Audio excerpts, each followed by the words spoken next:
No, me, I got something that I need to prove. I cannot lose, everything I do that really is news. You look confused, why? You are what you choosing to do. Me, I've been making the moves, paying my dues, getting this done with the fam. Y'all know that I am the dude. Bend that low, hit that high, got that hustle, got that drive. One more time, best alive. I want it all, everything mine. We done came for it all, and we ain't backing down, no. We rising up. We rising up. Yeah, now look it up. All right, so the first lock of the midday slate is going to be Wyoming going to Colorado State. Now, the midday slate covers all the games between 4 p.m. and 6:30 p.m. Those are the start time window. So, games starting between 4 p.m. and 6:30 p.m. And again, I'm not giving you all my bets. I'm giving you my favorite 40 for tomorrow. I think I've got 75 or so now. There will be probably more to come tomorrow. I like betting live. But only when I'm ahead, though. But anyways, I've got 13 more games to give you all for the midday slate. Wyoming is going to Colorado State.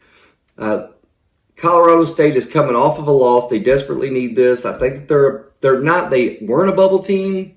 They were just ranked, but they dropped a couple. Wyoming just had their biggest win of the year, and this is a spot where Colorado should absolutely smash them and just kind of secure their place in at least getting an at-large bid in the event that they don't win their conference. So I'm taking Colorado State to cover that 14.5. Don't love the number. Wyoming's not terrible, but Colorado needs this. I think it's a little bit of not a revenge towards Wyoming necessarily, but just taking those L's recently. They got to get back on track. I'm going to trust them to do that. Next game I've got Northwestern State hosting Lamar, and I'm taking Northwestern State both against the spread and on the money line. So Northwestern State they are home underdogs, which I like. They're playing Lamar. Lamar's a solid squad, but man, this Northwestern team has been hot lately, and they've been a cash cow for me too. This is one of those mid-major teams that a lot of people don't focus on or pay attention to, but over the last 3 weeks, man, these guys have been figuring it out.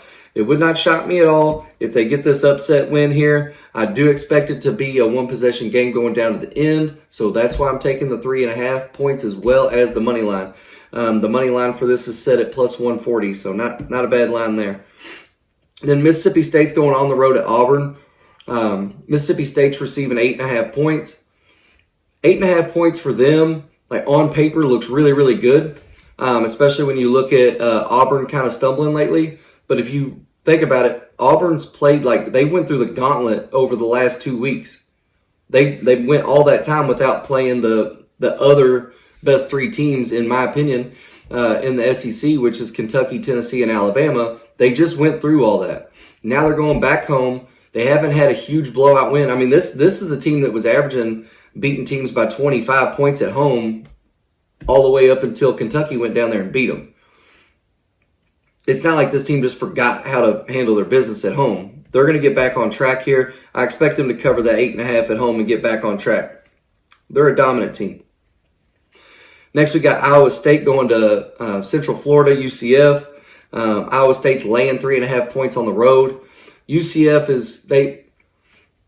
they just really don't look like they're up to par in this conference yet in basketball. They're obviously competitive in football, but it just doesn't look like their basketball team's up to par with these Big 12 teams.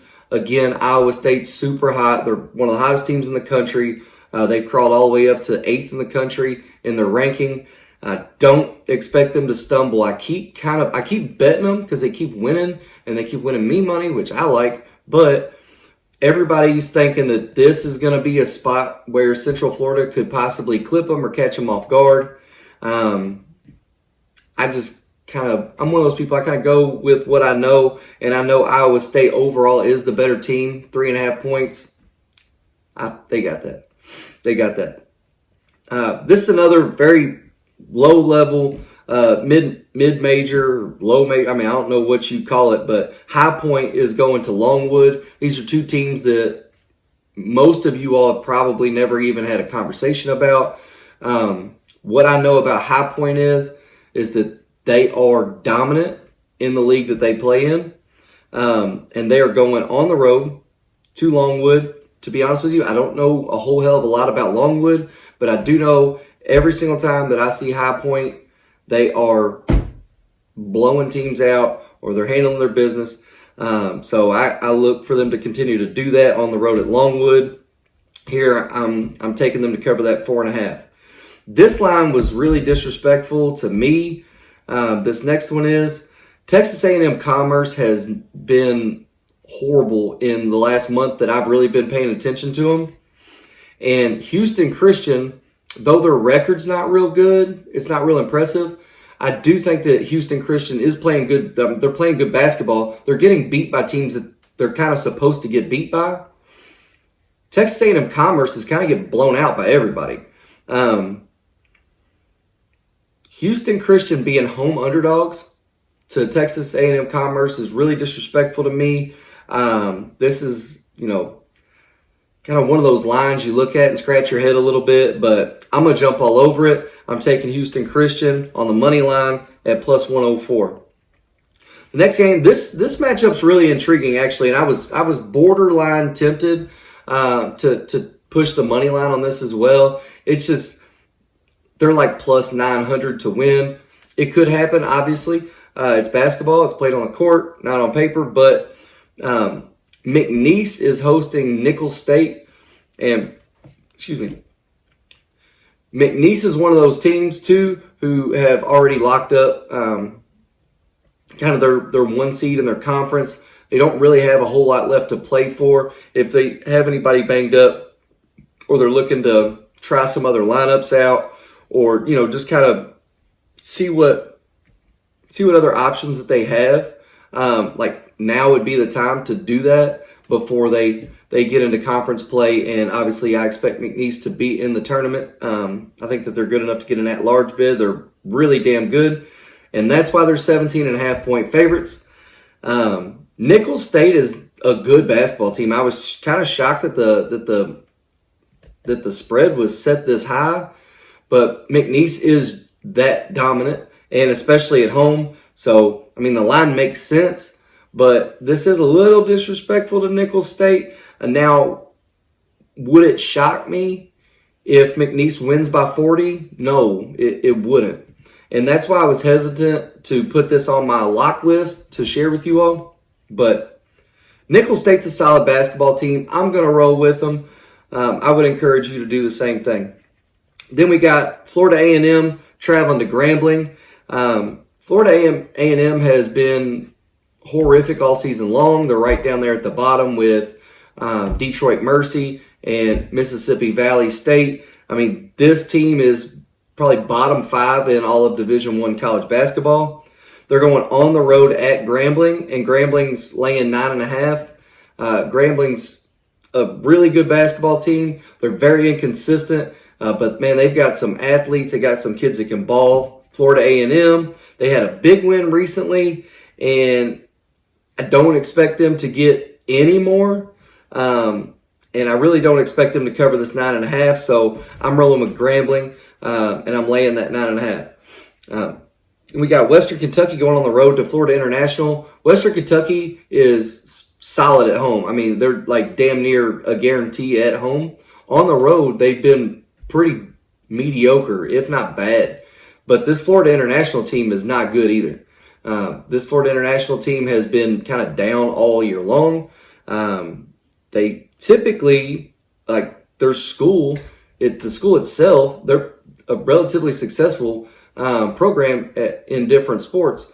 It's a little shocking that Florida International just hasn't been able to figure it out, but at this point, I don't think they're gonna. Western Kentucky's kind of been steamrolling. Even though I don't like them on the road, I like them here against FIU. I'm taking WKU to cover that 4.5. Then we got a money line.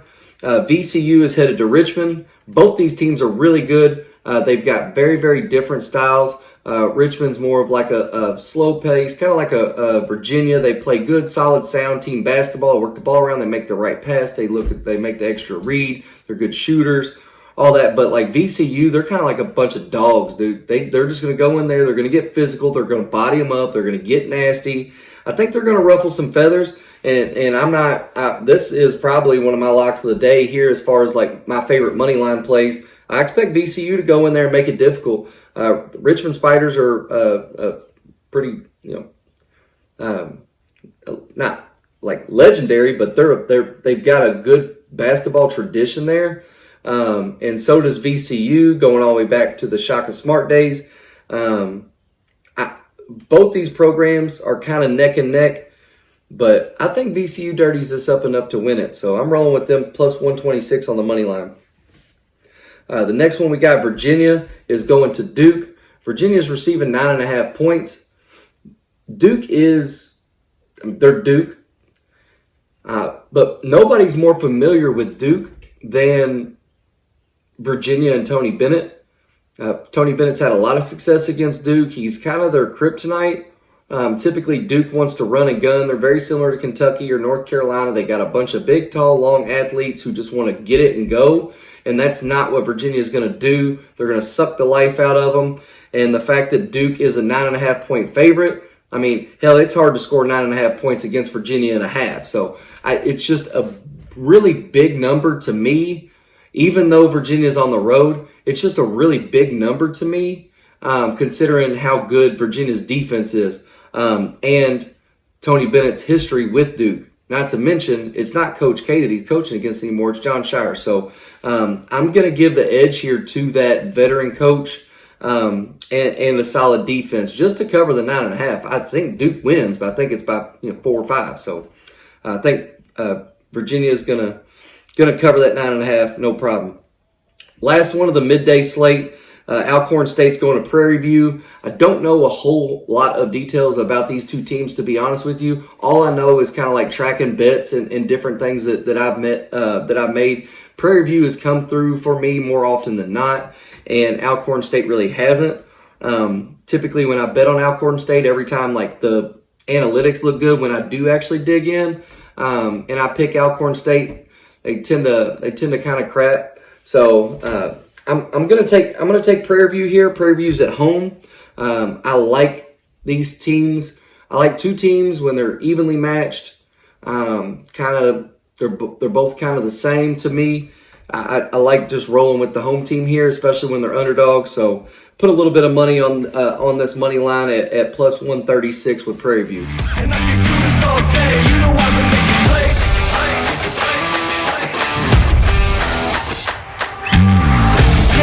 To the bank, yeah, they call me Showtime, y'all know who to thank.